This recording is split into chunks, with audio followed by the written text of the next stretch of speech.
மல்கோவா செலியா.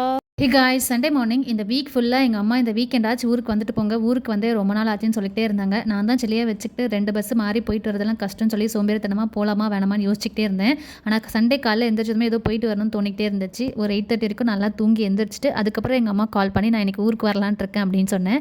செல்லியை எந்திரிக்கிறதுக்கு ஒரு 9 o'clock ஆகிடுச்சு. அதுக்கப்புறம் நாங்கள் 2 பேரும் குளிச்சு ரெடியாகி பிரேக்ஃபாஸ்ட்லாம் சாப்பிட்டு வீட்டிலேருந்து ஒரு 10:30 போல் கிளம்பி அம்மா வீட்டுக்கு ரீச் ஆகிறதுக்கு 11:45 அந்த மாதிரி ஆயிடுச்சு.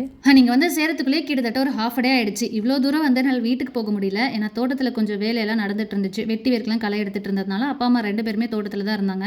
அதனால் நானும் செல்லியாவும் டேரெக்டாக அங்கே போயிட்டோம். செல்லியாக்கு இங்கே வந்தது பயங்கர ஜாலி. மண் தண்ணி இதெல்லாம் பார்த்து தான் அவனை கையிலேயே பிடிக்க முடியல.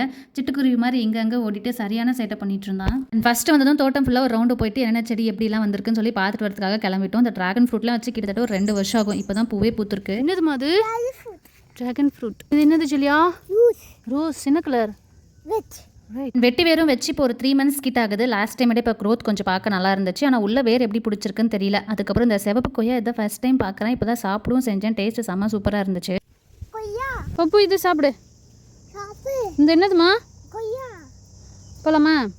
ஆனால் அப்படியே வரும்போது ஃப்ரெஷ்ஷான கீரை, ஃப்ரெஷ்ஷான வாழைப்பூ, மாங்காய் இதெல்லாமே வந்து பறிச்சிட்டு வந்தோம்.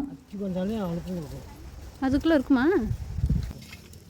போதும், எனக்கு எடுத்துகிட்டு போக முடியாது என்னால். ஐயோ, நிறைய மாங்காய்னால எடுத்துகிட்டு போக முடியல. வெயிட்டாக இருக்குது. செல்லியை வேறு தூக்கிட்டு போனதுனால நான் ஒரு 4-5 மாங்காய் மட்டும் தான் எடுத்துகிட்டு வந்திருந்தேன். அண்ட் ஃப்ரெஷ்ஷாக பறிச்சிட்டு வந்தது எல்லாமே பக்கவாக பேக் பண்ணி எடுத்து வச்சுக்கிட்டு செல்லியாவெல்லாம் சுத்தமாக சமாளிக்க முடியாமல் என்னமோ பண்ணுடான்னு சொல்லி விட்டுட்டு நான் பாட்டு கொஞ்சம் நேரம் ரெஸ்ட் எடுத்துகிட்டு இருந்தேன்.